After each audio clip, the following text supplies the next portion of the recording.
Halo malam,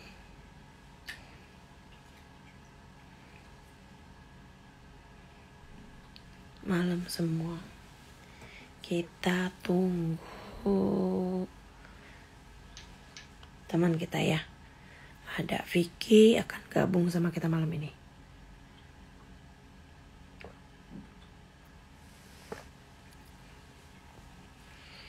Halo malam semua. Halo malam kalau Vita. Malam semua, salam Cirebon.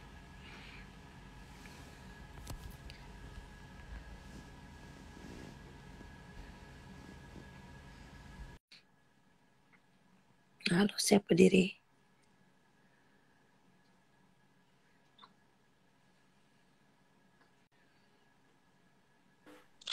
Halo Mbak. Halo malam-malam. Waalaikumsalam. Waalaikumsalam Pak Bar. Aduh. Jaringannya gimana Mbak? Putus-putus gitu saya. Gimana? Jaringan saya putus-putus gak? Enggak, bagus. Bagus kok. Oh iya. Halo. Lagi repot banget Mbak hari ini. Harian. Hari ini kan karena aku besok pulang kan. Besok pulang sampai rumah sekitar jam 5-an deh. Jam 5, tapi aku bakal dikarantina dulu 2 minggu. Masih kayak gitu berarti ya? Karena Tokyo justru lagi tinggi-tingginya kan COVID. Oh lagi tinggi. Tokyo lagi tinggi-tingginya. Makanya mau gak mau pulang besok dikarantina sama suami 2 minggu. Gak boleh kemana-mana. Bahkan aku gak boleh keluar dari kamar yang udah disiapin, kamar atas.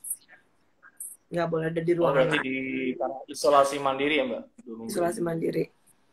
Tapi itu dicek gak Mbak? Kayak swab gitu atau rapid itu? Enggak sih, karena emang kebetulan juga akunya sehat-sehat aja sih. Iya nggak ada masalah ya. Yang penting urusan persiapan buat kerjaan udah beres. Tadi juga yang dari teman bisnis yang di Jakarta udah, gimana ini udah beres gitu kan. Tinggal lanjut ke ngurus ke yang buat surat-suratnya aja, kelengkapannya. Udah.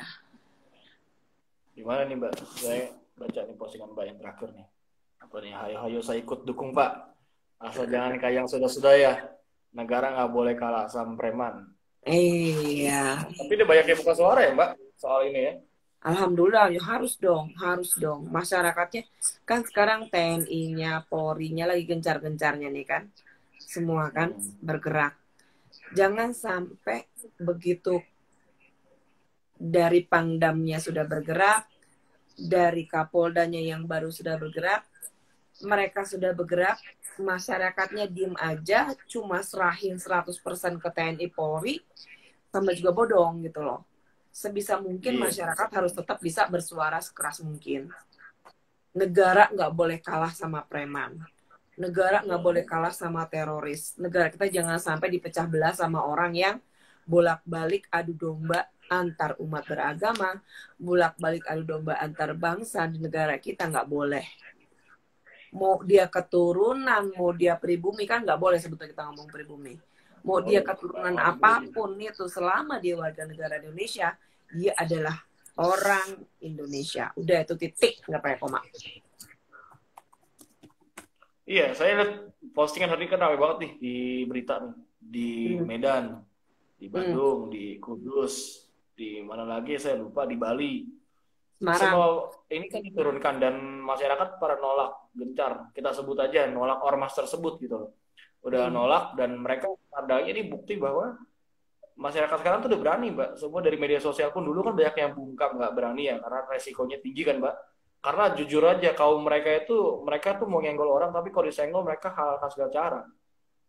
Ditangkap, diintimidasi dan lain-lain gitu sampai mungkin tindakan kekerasan gitu kan. Ingat kejadian ini nggak sih Mbak yang peringatan Pancasila di Monas ya dulu ya? Kalau nggak salah yang dihajar itu masa. Itu tahun 2000 berapa? 3 atau 2008 saya lupa tuh. 2008 ya? Makanya itu kan kalau nggak salah kan si Rizik kan malah uh, tausiahnya jadi yang terakhir itu kan dia sempat bilang tuh kalau sampai ada yang menghina Nabi, kepalanya harus kita penggal. Dia mau ikutan kayak dia, Perancis. Nah Tapi kan sekarang kalau dia ngomong kayak begitu, artinya sudah merupakan ajakan tindakan kriminal. Itu udah boleh ditindak secara hukum. Nah, gue tinggal tungguin nih Kapoldanya. Jangan harus nungguin laporan dari masyarakat baru ditindak. Keburu ada korban. Masalahnya kan dia sendiri sudah menyatakan dan itu secara dia katakan secara umum. Dan itu udah bisa dilihat orang banyak. Itu udah bisa ditindak secara hukum. Kalau gue bilang, kan ada kuhapnya. Ada kuhapnya kalau nggak salah itu kuhap 3 berapa gitu. Pasal 55 ayat 1 apa gimana ya? Entar deh gue lihat deh. Ya sembari baca posting. Udah ajakan tindakan kriminal loh, Ki. Iyalah. Udah nggak bisa lah. Udah nggak boleh didiemin. Nah, gue tinggal nungguin apa? iPad gue di mana ya? Kapoldanya harus bertindak lebih tegas lagi nih yang baru.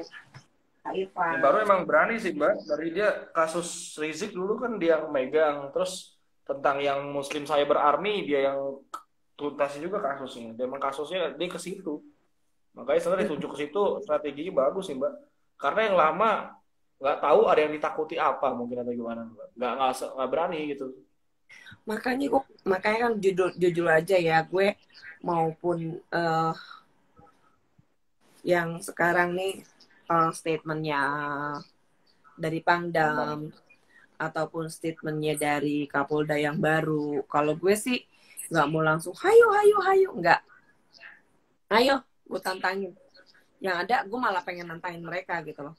Jangan cuma kayak yang udah cuma gebrakan meja udah netak lempem, lupa hilang. Nah, yang kayak gini-gini, makanya gue nggak mau kayak yang lainnya langsung ikutan euforia apa gimana gitu, enggak. Soalnya maaf ya Ki, kalau mau dibilang gampangnya kita tuh udah capek ikutan euforia, tahu-tahu ntar ujung-ujungannya melempem. Yang kayak gini-gini kita udah males ngelihatnya. Negara harus tegas, ya kan? Negara nggak boleh kalah sama preman. Itu udah harus 100% harga mati, nggak ada cerita, nggak boleh sampai wibawa negara, wibawa TNI, wibawa Polri habis diinjek-injek sama orang yang bacotnya kayak comberan. Nah, itu sebenarnya kan legalitas mereka pun udah nggak ada kan, normal itu. Dari Juni tahun lalu pun udah nggak ada diperpanjang. Kenapa mereka masih keluar-keluar sampai berani ngajak revolusi akhlak segala sampai banner di mana-mana. Mereka siapa gitu kok jadi kayak kepedean sendiri gitu, kayak seolah-olah yang punya negara kita lihat. Ya habis tuh gimana? Jangan, masih banyak sebagian yang takut gitu loh. Takut kenapa? Kalau sampai mereka mau coba-coba mau macem-macem, kan bisa hajar tindak langsung secara hukum.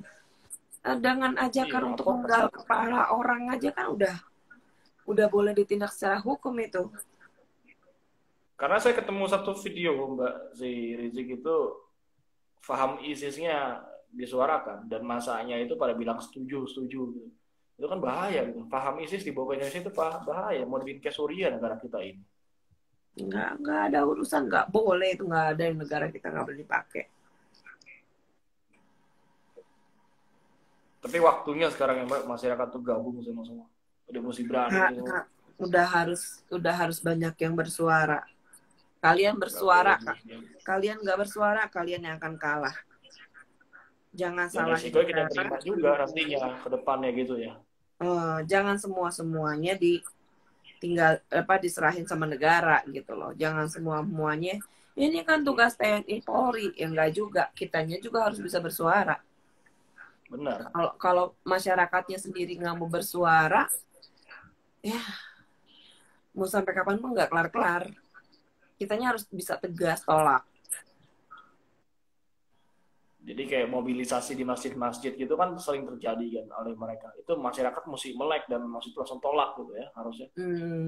Ketua dewan masjidnya, itu Iya. harus tegas. Karena saya pernah ketemu satu ceramah masjid Pak, itu daerah Jakarta Pusat, daerah dekat Roxy Mas lah.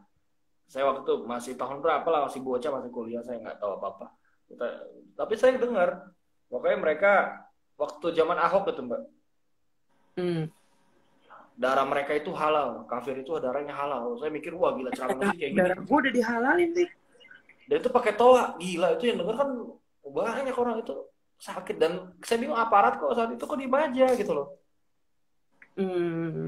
Malah situ kan ada polsek juga, nggak jauh dari situ.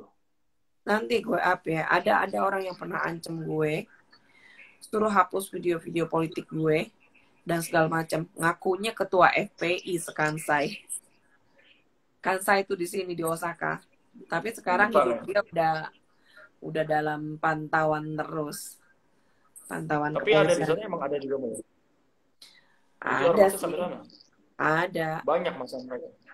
Mbak juga. Udah masuk dalam pantauan kepolisian Jepang malah. Karena ada bahaya ya. Di Sumatera ini udah mulai Mbak, udah mulai ada, tapi masyarakat tolak dan udah mulai timbul gitu. Karena sebelumnya nggak ada. Masalahnya apa ya? Yang mereka rusak tuh anak-anak muda. Iya, karena otaknya. The next mereka yang bisa nyoblos, the next mereka yang bisa buat jadi tunas negara, the next mereka yang bisa bergerak untuk negara. Kalau dari sekarang dipupuk terus, diracunin terus, lu bisa bayangin nggak masa depan negara kita kayak mana? Ingat gak sih Mbak, ada mereka tuh banyak yang keluar statement orang tuanya, udah anaknya suruh masuk polisi, nanti pas udah masuk polisi, arahkan ke arah sana jadi polisi-polisi. Wah itu kacau tuh, mau disusupi juga kayak gitu. Makanya. Ada, itu tahun lalu saya pernah ketemu statement kayak gitu, komentar orang. Dia bilang, nggak apa-apa kita masuk polisi, jangan benci polisi, kita masuk polisi, nanti polisi itu kita arahkan untuk mendukung kita. Waduh gila, ini generasi muda mau diarahkan ke sana giringnya. Dan sampai kemarin saya ketemu yang salah satu screenshot orang percakapan anak sekolah ceritanya, salah satu anak tuh dicariin sama gurunya, temennya menyampaikan, dia bilang lu kemana dicariin bapak ini, gue ikut aksi katanya, aksi nilai lu jangan, gue bela agama. Waduh, ini otaknya miris nih bocah, udah digituin kan mereka nggak tahu apa-apa, digiring seperti itu udah ngaco. Nih bisa kena pasal 55 KUHP, membujuk orang lain untuk melakukan tindakan kejahatan. Ada loh. Iya. Nah, sekarang sih yang paling kita nunggu Kapoldanya, Kapolrinya siap bergerak. Dari atas ceramahnya Rizik, ajarin orang untuk penggal kepala orang. Itu mesti di up sih Mbak. Sebenarnya banyak tuh, cuman nggak tahu kenapa nih, mungkin karena dia bersorban atau ada yang berani loh. Dia dari ngomong Pancasila ada di pantat itu kan udah melecehkan Soekarno, yang Gus Dur buta mata buta hati, Jokowi Jokodok dan lain-lain, terus sampai tentang agama lain juga dihina sama dia, katanya bidannya siapa, itu kan udah parah sebenarnya. Cuman kenapa selama ini dia bukan gitu loh, sedangkan tuh udah jelas banget melanggar, udah penghinaan. Ada siapa di belakang dia sebenarnya gitu Mbak, sampai kadang orang untuk menindaknya nggak berani. Apa ya, kalau gue bilang besar kepala karena pendukungnya. Masa banyak aja ya. Masa banyak udah gitu, masa on baliho disembah. Iya. Apa bedanya mereka sama berhala? Makanya mereka yang nembak ngata-ngatain orang kafir dan lain-lain, mereka begitu malah. Kelakuan lebih menuhankan Rizik, saya bilang dia. Bukan menuhankan Tuhan yang benar, menuhankan Rizik, saya bilang itu. Ampun deh. Ada banyak. Nah itu yang dicumpukan, yang pangkat jenderal otak Hansip juga dikatakan sama dia. Karena pengen Mbak kumpul data-data dia semua tuh yang ucapan-ucapan jadi satu video biar masyarakat tahu semua sadar. Dan polisi bisa up lagi kasus-kasus itu. Harus. Tambah lagi yang baru-baru ini. Harus. Yang masalah bicara lonte segala kan parah itu. Sampai bilang polisi jagain lonte ngapain? Kan kacau kayak gitu kan. Minta jatah lagi. Ada kan dia ngomong kayak gitu. Sakit jiwa Iya, itu parah, otaknya itu udah parah. Masa seorang pemuka agama seperti itu kan ngaco, Pak. Ngaco banget itu. Ini saya nggak habis pikir pengikutnya, ini mikirnya gimana itu makanya. Mereka nggak pakai analogi mereka, apakah logika mereka ini nggak bener gitu kan didukung gitu loh. Hmm. Habis mau gimana lagi ya? Eh dia perlu masa, dan masa dia itu judulnya orang yang mendewakan dia. Jadi orang dibikin seolah-olah kalau gue ini segala dari segalanya gitu loh. Padahal kan nggak gitu juga.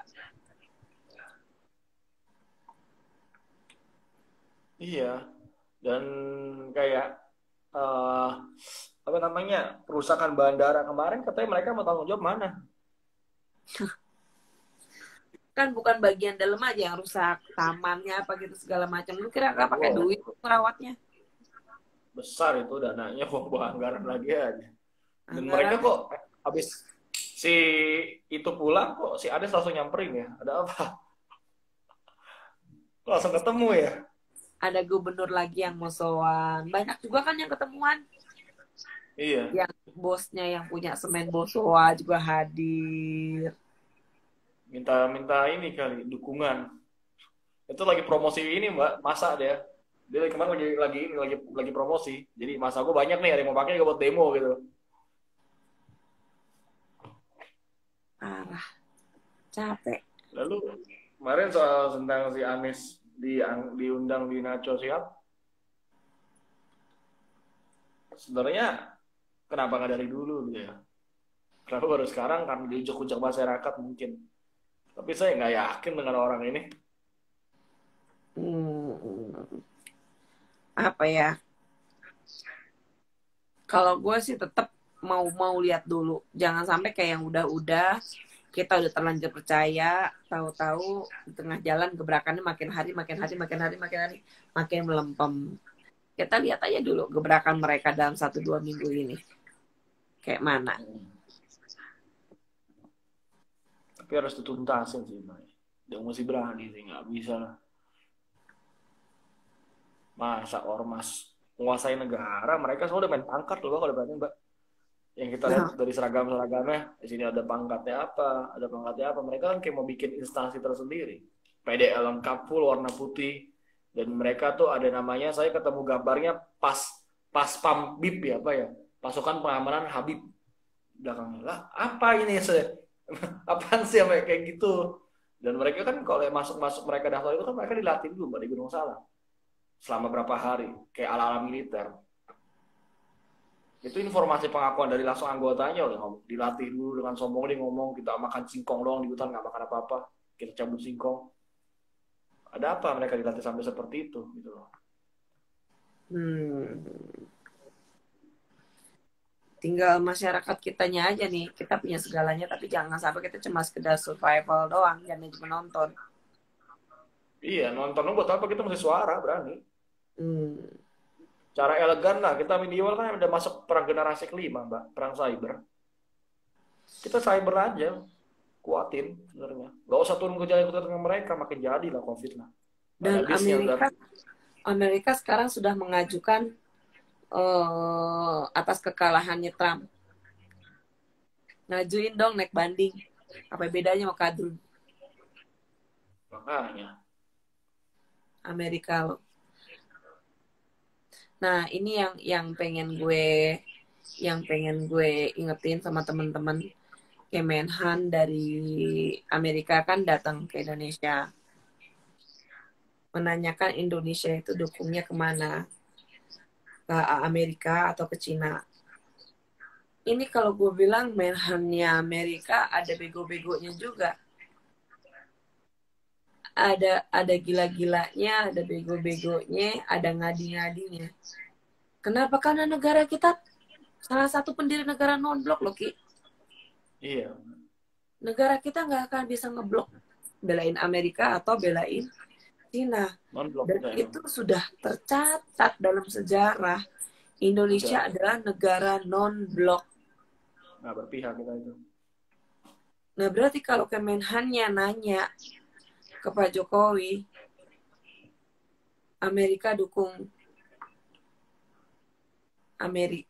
kita, Indonesia dukung Amerika atau dukung Cina. Itu kan namanya goblok. Iya. Mereka pun emang ancang-ancang mau perang sih ya. Mereka itu Amerika Cina itu Rusia. Kalau perang ekonomi gue rasa jalan. Kalau perang secara biasa, gimana ya, dua-duanya kuat, dua-duanya komunis. Hancur negara, bumi hancur kalau mereka perang. Bumi hancur. Mereka perang ekonomi, tapi itu udah rasanya udah terasa banget di Indonesia gitu kan. Ya, sama Makanya. Mbak udah ngantuk banget, kayak udah beler banget nih Mbak, udah capek banget. Ngomongnya agak agak mikir dulu nih, muter dulu kayak. Nah, nggak apa-apa, hajar terus air putih biar melek mata ya nggak.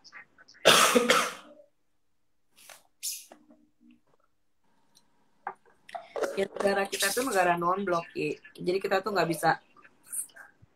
bisa uh, memihak kepada negara manapun. Itu udah jelas. Dan salah satu pendirinya, sejarah ada. Pelajaran itu SMA gitu kan ya. Kalau Kemenhan Amerika nanyain Indonesia mihak kemana, mihak ke Amerika atau mihak ke Cina, gue bilang itu Kemenhannya Amerika gobloknya setengah mati. Ya kan? Pertanyaan bodoh kan yang dia tanya. Dan tadi pagi jam 6, gue kan biasa kalau pagi tuh gue pasti lihat berita berbagai negara kan. Pas gue buka BBC ternyata dari Amerika juga datang ke Israel. Nanyain dukung Amerika atau dukung Cina. Dan dari seberang sini orang-orang dari Palestina, apa sih namanya Kemenhannya, apa sih namanya, pokoknya dibilang suruh go home gitu loh, sambil kibar-kibarin bendera Palestina. Itu gue lihat gitu. Dari situ gitu kan, ternyata lo lagi minta dukungan ke beberapa negara gitu keliling. Nah, ini yang gue takutin Ki ya. Ini yang gue takutin jujur aja. Amerika kalau udah nanyain negara mana dukung ke dia atau dukung kemana, itu mereka akan siap-siap perang. Yang udah-udah kan kayak gitu. Jadi dukungan itu untuk apa Mbak? Iran Irak dulu dibikin perang habis-habisan gara-gara apa? Karena mereka nggak mau serahin kilang minyaknya buat Amerika. Iya benar. Mereka nggak mau. Nah, kayak semacam sekarang. Kalau orang yang nggak paham, bilangnya itu perang agama, Mbak. Yang nggak paham. Kalau di Palestina juga kan gitu juga. Yang mereka incer kan gasnya, pipa gas di Syria. Benar. Pipa gas yang ada di Syria. Dan sekarang begitu udah bisa dibuka, begitu udah bisa di-invoice sama mereka, jalan tuh. Kan jeleknya mereka di situ kalau mau ngomong gampang, nggak jauh beda sama negara kita dulu, dirampok habis-habisan. Emas dibilang tembaga. Makanya Freeport kantor lamanya, nama aslinya Tembagapura. Begoin ya. Masyarakat kita dari dulu udah dibegoin sama cendana. Padahal emas ya, bilangnya Tembagapura. Bukan mas, soalnya tembaga sama emas kalau belum diolah warnanya sama Ki. Jadi mereka tinggal foto bilang aja ini tembaga gitu, padahal hasilnya emas. Berarti sama kayak kemarin dong, Meteor 200 miliaran di harga 200 juta. Ya, kalau itu mah tergantung hobi ya. Kalau hobinya batu-batu kayak gitu ya udah jabanin. Kalau gue sih enggak deh.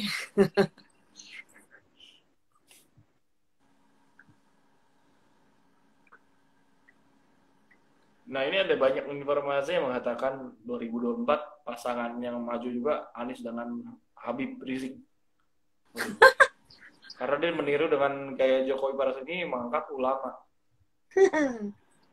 Tapi ada kemungkinan mereka bermaju, Mbak. Ya tergantung bohir bandar biasanya kalau yang kayak gitu-gitu jatuhnya. Tergantung bosnya ya. Hmm. Tapi kami udah stop tuh ya, udah nggak berani lagi Gatot ya. Udah ya udah bungkam mereka. Ya udah ketahuan jejaknya. Iya, udah nggak ada pergerakan, tumben. Sekarang malah ini yang kelok pulang malah bikin rusuh. Ya habis gimana dong?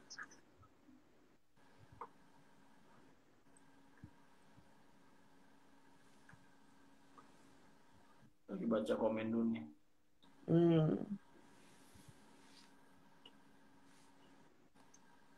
Tapi bener Mbak lagi lelah banget Mbak. Aduh, pokoknya selama di Tokyo nitir terus. Nitir dan teman-teman kan kalau gue udah ada di sini ngajakin yang ini ngajak ini aja ada satu orang yang ngambek karena gue nggak bisa. Habis gimana waktunya emang nggak ketemu. Nggak apa? Oh, fair. Mbak selama ini stay di mana? Di Totoriken ya? Di mana? Di Totori. Tadi makanya. Tokyo berapa jam? Tadi Mbak? kumpul Ki anak-anak Medan. Oh, jadi ada. di sini kan ada perkumpulan anak-anak Medan, namanya Permata. Apa tuh? Ada juga dari ketua perkumpulan anak-anak Bali di sini. Jadi tadi ngumpul semua kita. Ngumpul seru-seruan bahkan. Tapi karena restorannya emang udah penuh, udah full, anak-anak Medan ada sebagian yang nggak bisa masuk. Kesian juga sih gue. Mereka udah dateng dari jauh-jauh. Akhirnya kita ngobrol di luar restoran sebentar karena mereka nggak bisa masuk kan udah full restoran. Gue yang keluar ngobrol sama mereka di luar. Asik-asik. Dari Totoriken ke Tokyo itu berapa lama Mbak jaraknya? Jauh banget ya? Lumayan jauh sih. Tapi naik apa? Pesawat? Kalau naik pesawat 1 jam. 1 jam. Kan gue naik pesawat kemarin. Besok juga pulang naik pesawat. Berarti kayak ke Jawa ke Sumatera ya? Enggak, cuma 1 jam. 1 jam. 1 jam. Jakarta Bandung. Jakarta Bandung. Itu 1 jam itu Jakarta Bandung untuk kereta Mbak. Kereta cepat. Oh kereta. Pesawat mungkin bisa cuma 5 menit, 15 menit paling. Ya pokoknya 1 jam deh kemarin Tokyo Totori. Kalau naik, gue sebetulnya lebih senang naik bus malam sih. Jadi nggak terlalu banyak buang waktu gitu loh. Berangkat dari Totori malam sampai di bus gue tinggal tidur pagi, gue udah bisa seger langsung pergi kemana-kemana gitu. Tapi karena emang ada COVID, gue nya juga nggak. Tapi soalnya aman Mbak ya, naik bis gitu aman ya biarpun kita malam-malam sendiri. Aman di sini mah. Gak kayak isu-isu kayak dulu kan banyak apa gangster dari Yakuza, dari apa Keihin dan lain-lain gitu. Udah gak ada ya sekarang. Baru tadi sore. Hah? Baru tadi sore. Jadi tempat gue nginep ini hotel emang ya namanya kan pesan hotel lewat travel kan. Pesan hotel lewat travel dan emang kan lagi ada promo go to travel gitu. Itu ormas versi sono tuh. Jadi kalau kita bilang ini tempat gue nginep hotel bintang 4. Tapi lokasinya emang ada di lokasi yang kalau kita bilang banyak klub-klub malam. Dari klub malam yang isinya cewek, klub malam yang isinya cowok, klub malam yang isinya bencong, ada semua di sini. Oh, segala macam ada. Dan di sini tuh tempat mainnya begini. Tahu nggak ini? Artinya nggak paham sih. Hah? Yakuza. Di situ masih ada berarti ya? Tadi sore, jadi kan ceritanya sore gue sama temen gue yang nginep bareng di sini nih, yang tidur di kamar sebelah, teteh, ntar kita cari roti yuk di Setan buat besok pagi sarapan, ayo. Oh, mau cari Jalan nih makan, ibaratnya ya. ke departemen store. Dari kita siangnya makan di restoran Thailand, terus abis itu jalan belanja, abis jalan belanja pas mau balik ke hotel, mau mandi, karena jam 7 kita berangkat lagi kan, janjian sama teman. Pas mau balik ke hotel, masih sore loh. Bawa samurai Pedang. dong. Mau pedang. Bawa samurai dong. Ngapain? Nggak Minta tahu. uang. Aduh, nih kita pulang malam jangan sampai ada pertumpahan darah daerah sini, ngeri loh. So, daerah Itu sini nggak bayar ini kali. Mereka minta upeti biasanya. ya bukan gitu sih. Jadi kalau ada cewek yang nggak mau gimana mereka takutin pakai gitu loh. Tapi kadang-kadang ada juga yang emang berantem antar gangster, tapi ya itu pun rata-rata ya yang kalau kita mau ngomong gampang yang perentil-perentilnya lah yang banyak lada kayak gitu emang biasanya gitu loh. Dan di sini tuh udah pernah kejadian. Tapi polisi sono diem ya, Mbak? Kalau sama gangster gitu biasanya mereka langsung hajar ya. Cuman kalau awal-awal kalau sampai ketahuan polisi, lu ngapain bawa gitu-gituan? Ayo cepet masuk. Negosiasi doang palingnya, negosiasi. Nego, soalnya kalau enggak perang antar gangster Ki. Bunuh-bunuhan kan, gitu kalau nanti ya. Sampai sekarang daerah Kobe, Osaka tuh masih terus panas. Udah 3 tahun ini kepala gangster yang Yamaguchi Gumi itu kan ketembak. Nah, jadi untuk gantiin kepalanya ini banyak orang yang di bawah berebutan. Kan kepala gangster itu kan ada kepalanya bosnya. Ini gitu kan. Cabang kan cabangnya. Nah, yang pengen gantiin ini loh pada berebutan kursi nomor 1-nya gitu. Ada juga di sini kayak gitu. Jadi daerah Osaka, Kobe, kalau yang paham jalan daerah lewat itu nggak ada yang melewat gitu. Sampai sekarang masih panas. Tapi dia nyerang orang luar gak sih, Pak? Turis gitu? Enggak sih, mereka nggak akan ganggu turis. Cuman kalau mereka lagi berantem sama gangster, kadang-kadang ya namanya mereka kan bukan orang yang terlatih megang senjata jedor-jedor kan. Kena orang asalnya. Takutnya kena sasaran gitu loh. Mereka nggak ngusik turis ya, mereka tahu diri ya. Nggak bakal ganggu turis. Ya, tapi di daerah tempat gue inep ini tempat paling sering terjadinya antar gangster perang. Makanya gue udah sore-sore dikit gue udah nggak berani keluar. Yuk cari makan di luar yuk gitu, malam nggak berani. Cari makan di restoran-restoran yang dari pintu hotel keluar tuh cuma deket-deket gitu.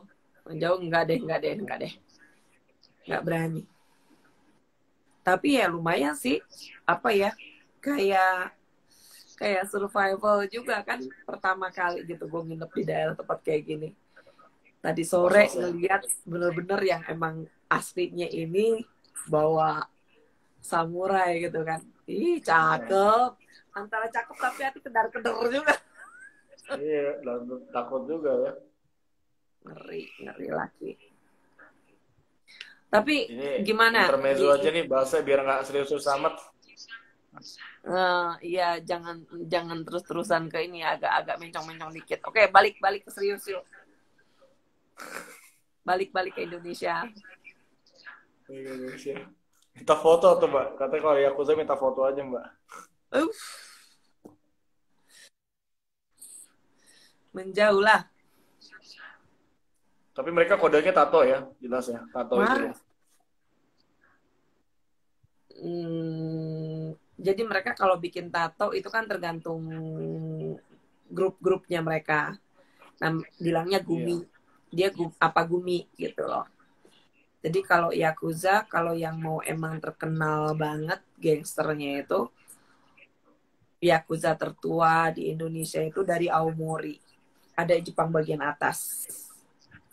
Setelah itu masih ada hubungan sama Kaisar itu. Kaisar 2 lama gitu. kaisaran dulu. Nggak juga, Ji ya. Jadi kalau Yakuza gitu mereka kan munculnya kan di sisa-sisa samurai gitu sih, tapi yang mencong-mencong gitu loh. Yang arahnya Yang nggak kriminal ya.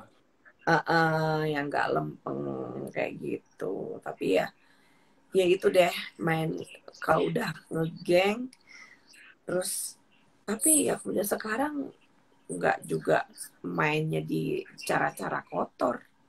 Mereka justru sekarang banyak yang lari kayak jadi pengacara kayak gitu. Tobatnya begitu ya. Nggak tobat sih. Jadi justru kalau dengan mereka jadi pengacara, kalau misalnya ada anak buahnya atau orang dari guminya dia atau kelompoknya dia itu ada bermasalah, ada yang bisa bela. Iya, ada Ada backing kan, yang ada bisa backupnya. cari. Ya mesti berarti dok. Biarpun kliennya salah, menang aja pokoknya.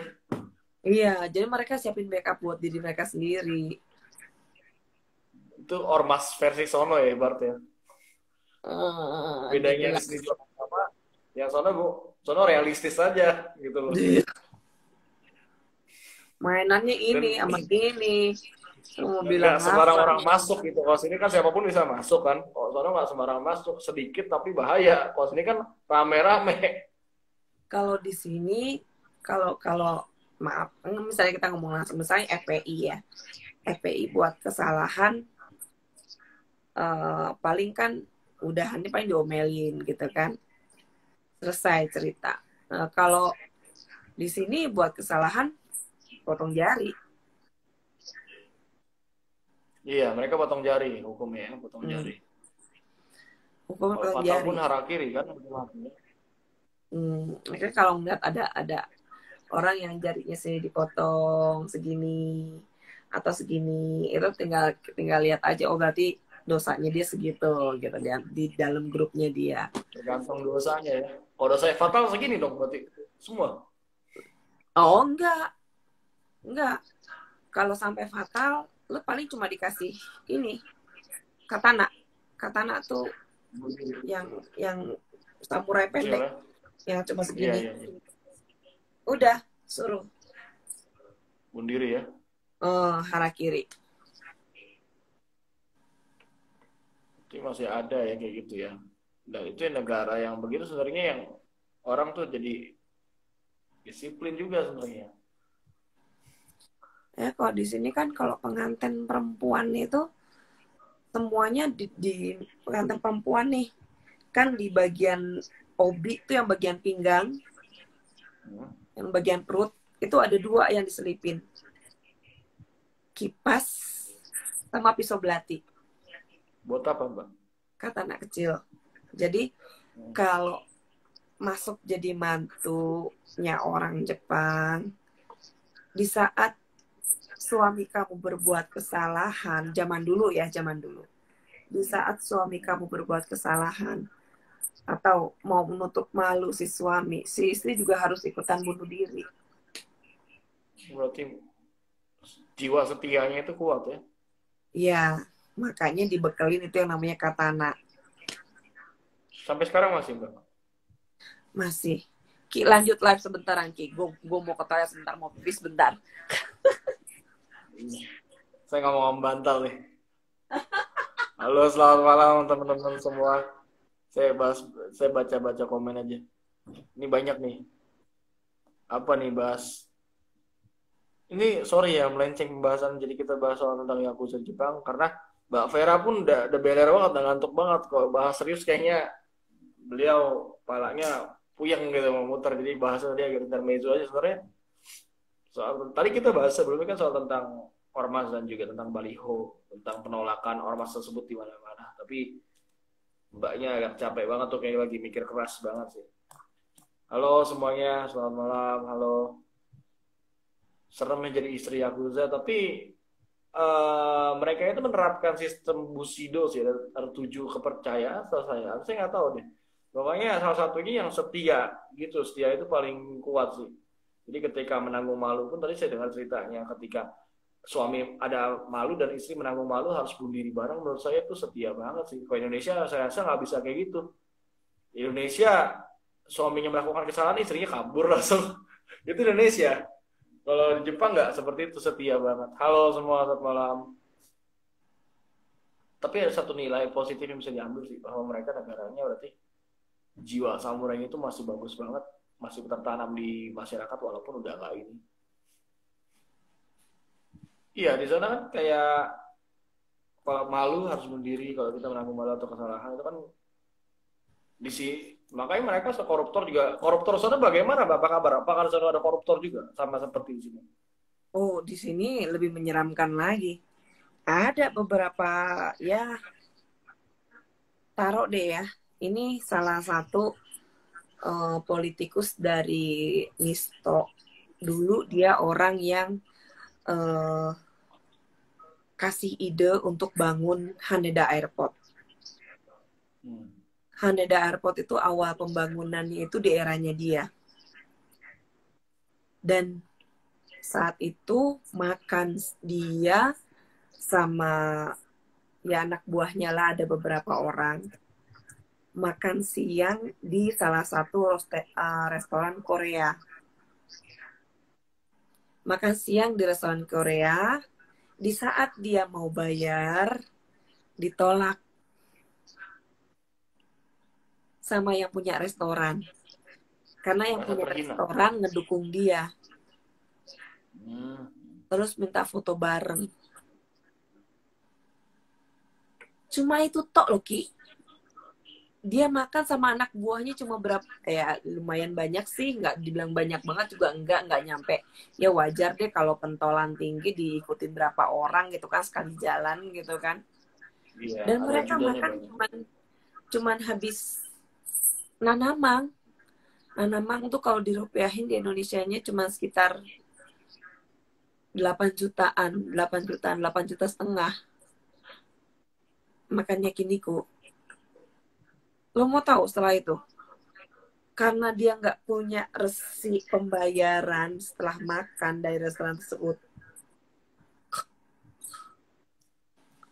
Berarti ini musik profesional junjung tinggi ya. Terima istilahnya, lo nggak bayar di restoran itu artinya lo terima sogokan, dikasih makan. Nggak ada urusan, nggak ada cerita. Itu masih muda, pemikirannya juga bagus, inovasinya banyak. Cuma gara-gara makan, ya Allah, duit nanamang, duit jajan gue sebentaran, kelar hidupnya. Udah nggak bisa balik lagi ke dunia politik di Jepang. Tegas tapi ya. Di sini tapi kayak kalau gaji orang sana itu mungkin berapa Mbak sebenarnya Mbak? Kan kayak dia makan sekali yakiniku sekali habis 8 juta. Berarti gaji orang sana normal itu berapa kalau sekarang untuk tahun 2020 ini? Per bulannya untuk umumnya gimana? Tergantung sih ya, kalau pegawai negeri itu rata-rata 500 ke atas, 500-600. Dulu laki gue waktu masih itu sekitar hampir mau mendekati 700. Rupiah, juta? Atau sebutan yen? 100.000 yen. Kalau dirupiahkan? Kalau dirupiahkan hampir kali berapa sekarang satu?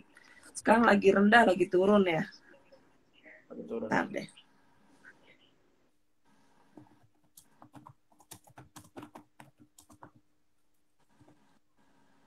Oh, Restari ini. Ini dokter muda dari Andalas. Ini cewek yang tadi. Ini orang udah berkali-kali ini. Ini dokter kampret banget. Tadi ikut komen dia. Dia pernah gue hajar sekali. Sekarang akun dia ditutup tuh. Kenapa itu Mbak Dea? Kampret. Kampret ngehe banget. Sekarang banyak kayak gitu? Banyak loh. Maaf ya, cuman gue nggak males lah ngangkatnya tim medis. Kita juga banyak kok yang lagi bekerja keras buat bantu Indonesia. Kadang kita emang mau senggol, malas juga sih kadang. Itu biarin lah. Nggak kurang banyak loh Ki, dokter-dokter yang terpapar kadrun gitu. Kalau dirupiahin sekitar hampir 80-90 Besar berarti ya. Dan itu juta ibaratnya di sana nggak per berapa bulan. juga ya, biasa aja ya. Nggak seberapa. Apalagi kalau bonus. Bonus musim panas sama bonus musim dingin itu kenceng. Gue terima segepok biasanya. Makanya orang kalau saya lihat harga-harga makanan saya sekali makan 4 juta, 6 juta, 8 juta emang emang segitu bener Mbak ya. Kalau Kemarin dirupiahkan. kita makan yakiniku berempat, cewek makan, cewek sebanyak-banyaknya makan berapa sih gitu kan? Sedikit berarti ya. Eh, Kebayang. 28.000. 28.000 yen. Hampir Berarti 3.500.000-an. berarti hitungan 3 juta sana, 300.000 sini, ibaratnya gitu, ibaratnya ya. tiga ratus Kayak ribu gitu, sini sekali makan gitu porsinya ya. kayak gitu, 10 kali lipat lah. kayak gitu. Yang enak, pokoknya kalau gue sih enaknya kalau begitu duit bonus masuk, wis, mari gitu kan. Satu gepok masih dalam bendelan gitu kan. Satu gepok yen itu kan kalau dirupiahin 133 juta. Kalau ngikutin yang yen yang sekarang ya. Nah, itu setiap musim panas sama musim dingin. Musim semi ada tapi cuma sedikit, nggak nyampe full.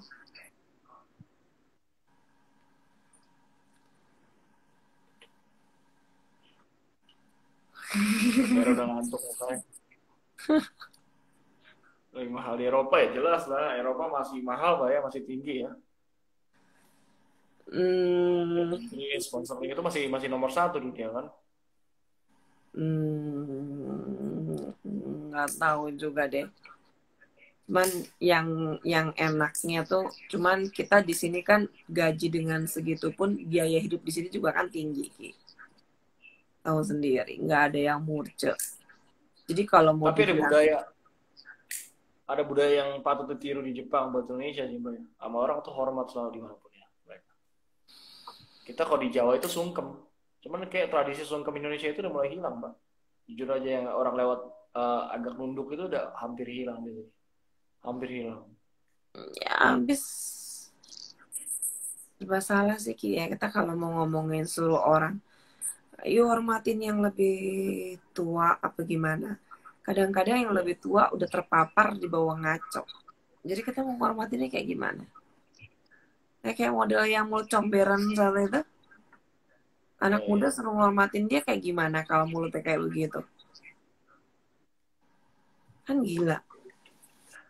Itu ya tergantung yang sesepuh-sesepuhnya lah. Tergantung sesepuhnya ya.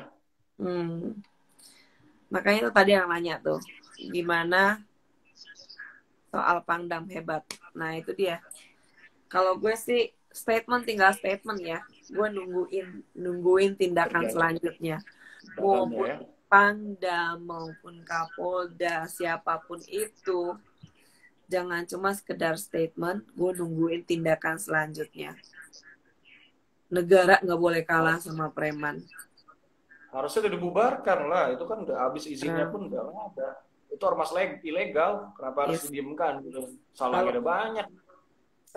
Kalau gue sih ya nggak ada cerita ajakan untuk menggal kepala orang itu udah bisa kena pasal 55 KUHP. Nggak ada urusan. Kalau didiemin itu nggak boleh. Kalau yang kayak begitu didiemin boleh, gue boleh dong berteriak. Lu boleh dong Ki teriak. Yuk penggal yuk kepala orang itu rame-rame. Kan sudah percuma dengan hukum negara. Mau kembali ke barbar lagi negara kita. Nah, zamannya purba asal bunuh orang kalau nggak sulit. Yang jeleknya itu di negara kita, kalau di negara lain undang-undang dibuat untuk diturutin. Kalau di negara kita undang-undang dibuat untuk dilanggar. Mindsetnya masih perlu berapa generasi lagi gue nggak tahu, nggak ngerti deh. Keburu udah nggak ada kita Mbak. Mungkin baru bener. Capek deh. Tapi beberapa tempat kan kalau di Aceh sih sadis-sadisnya hanya hukum cambuk paling ya, mereka nggak sampai hukum-hukum yang penggal-penggal gitu ya, nggak nyampe ya. Buat yang di bawahnya, buat pentolan-pentolannya mana? Ada nggak dijalanin hukumannya buat Nggak pentolan-pentolan? ada. Nggak ada. Hanya untuk yang biasa-biasa aja masyarakat. Iya kan? Ada kan kasusnya tempo hari orang Pemdanya ketangkep manggil perempuan online. Kalau mereka Nggak mau ada tindakan ngikutin aja hilang. hukum Islam yang mereka jalankan ke masyarakat, mereka harus dirajam itu. Iya harus dirajam dan di muka umum kan. Eh, belum lagi yang apa namanya, banyak kan yang nyabu. Ya, Mana coba? manusia-manusia ya, munafik semua saya bilang. Ya itu dia Ki. Tapi kan kalau Aceh kan lo tahu sendiri. Ya gara-gara ada perjanjian Helsinki itu juga yang ditandatanganin sama Om Kumis. Iya. Lo pelajarin deh tentang perjanjian Helsinki. Gila loh. Jadi mereka mau berbuat apa di provinsi tersebut, pusat nggak boleh ikut campur. Itu negara dalam negara dong. Suka-suka mereka. Iya. Tapi Giran, cuan APBD bagi dong. Buat apa bikin negara sendiri aja deh. Nah, Kenapa harus pertahankan makanya gerakan Aceh Merdeka biarin aja usah dulu. Kenapa harus diperjuangkan sampai banyak korban? nggak boleh lah. Jangan dipecah-pecah. Benar sih. Cuman yang tegak begitu kondisinya kan.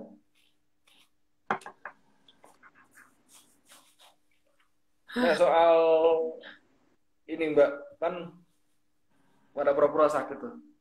Habib Rizik bilang sakit. Yang kocak Ustadz Maher lagi live belaga sakit perut. Padahal lagi dipanggil polisi juga pada saat itu deh. Dan sekarang hilang kemana tuh orang-orang itu tumben nggak ada koar-koar lagi bagaimana gitu. Itu Ya, drama mereka sama. Jadi ingat Om Setia Novanto tuh. Om Tiang Listrik. Iya, saya jadi ingat itu. Tahu-tahu belaga sakit benjol dramanya sama siapa yang digebukin katanya digebukin, katanya operasi plastik. Kok mereka hobi banget main drama ya? Siap. Nah, Ki itu ada Bang Jedin tuh. Siap, Halo assalamualaikum. Bang Zadin, selamat Sehat, malam. sehat terus Gus. Ya, kalau kita sih, kalau emang benar mereka dalam keadaan sakit, doain. Gue minta sama teman-teman di sini ya, nggak boleh kita ikut-ikutan berdoa yang jahat. Iya. Mereka Kita kan doain doain, Jokowi sama Megawati umur pendek. ya nggak apa-apa itulah menurut mereka, biarinin aja. Tapi kalau misalnya mereka sakit, kita doain mereka cepat sembuh. Kenapa? Biar bisa cepat diproses hukumnya. Proses lah. Iya, jangan disumpahin macam-macam. Kita harus doain yang baik-baik. Biar Baik. cepat sembuh. Biar bisa cepat diproses hukumnya. Jangan nanti begitu hukum mau diproses, sakit, dipanggil mangkir. Ya kan kayak kasus Pirsa. Iya. Kan Gimana tuh? mangkir waktu yang kasus Pirsa itu kan, dia kan 2 kali mangkir kan. Benar-benar. Alasan sampai kabur juga. Ini kasusnya gimana itu? Sebenarnya itu biarin lah kasus itu. Yang paling fatal itu penghinaan sama agama sih. Terus penghinaan terhadap tokoh negara itu kan udah fatal banget sih sebenarnya. Tapi kok didiamkan itu, makanya tugas masyarakat penting nih dari sekarang nih, harus suarain terus, suarain. Jadi maksudnya biar mereka lihat kita nggak usah takut lagi, udah banyak yang berani kok sekarang. Kita suarakan, tampilnya data dan bukti. Kalau mereka kan ngeles mulu, jagonya fitnah orang paling jago ngeles mulu. Kita kasih bukti aja, nggak usah takut gitu loh. Karena kalau kita diem aja sampai kapanpun ya mau jadi apa bangsa ini nantinya. Jadi Firsa sama Rizik itu 2 kali dipanggil. Tanggal 25 April 2017, Firsa dan Habib Rizik akan diperiksa polisi, tapi kedua-duanya mangkir. Terus tanggal 10 bulan Mei 2017, Firza dan Rizik dipanggil lagi di kepolisian, tetapi keduanya kembali mangkir. Yang ketiga kali, kan kalau 3 kali nggak hadir kan udah bisa tangkap. Nah, ketiga kali secara paksa. Firza langsung dinyatakan sebagai tersangka atas kasus penyebaran konten pornografi. Pirsanya ditangkap, tapi dia minta penangguhan sampai akhirnya dibebasin. Sedangkan Rijiknya langsung bikin sandiwara. Ada yang sniper. Iya, tahu yang katanya mau nembak dia nggak bisa lah. Ah, Tahu ya dia ada sniper gitu. apa bedanya sama sandiwara papat yang listrik? Makanya ada yang sniper. Ini ngaco nih orang nih emang. Tapi tadi kan beredar foto dia, Mbak. Foto yang masih mudanya. Sebenarnya kan dia dulu orang biasa ya. Cuman karena dibentuk ormas hanya untuk ormas kebutuhannya pun itu dengan berlabel agama, ibaratnya preman untuk minta-minta dana yang sweeping-sweeping tempat-tempat gitu. Nah, itu yang backup itu waktu pada saat itu sebenarnya dari kelompok mana sih sampai sekarang itu? Sampai mereka bisa sebesar ini pada saat ini.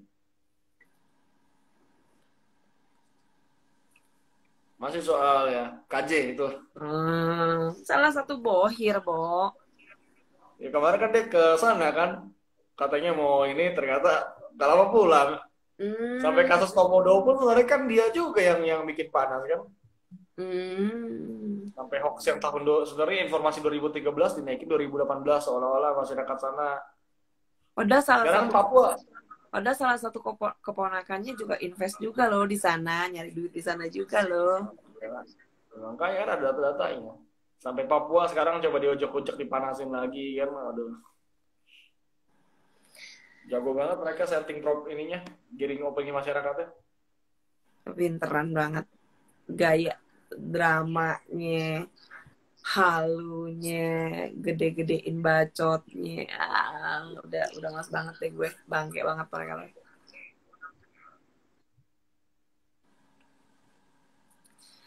Oke, Lalu, Ki. ngantuk. Ngantuk. Udah nggak tahan banget. Di sini udah jam 1 pagi. Ya, udah beler banget. Di sini jam berapa? Jam 23.17. Di sini jam 6:30 temen gue udah datang.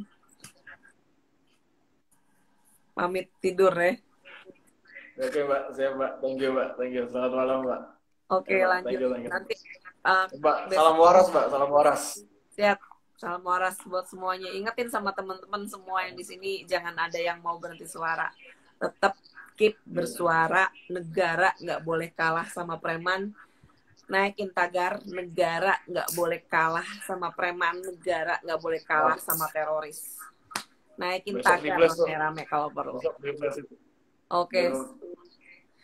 Siap. Oke, Mbak. Terima kasih, Mbak. Terima kasih teman-teman semua yang mampir. Pamit dulu buat semuanya. Besok gue pulang sampai rumah, mungkin besok gue istirahat dulu kali ya.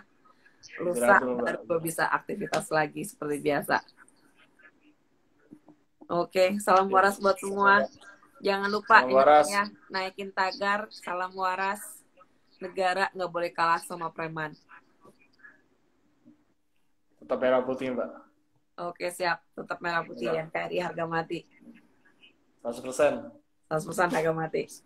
Yuk, semuanya. Ya, Mbak. Untuk istirahat. Bye-bye. Assalamualaikum.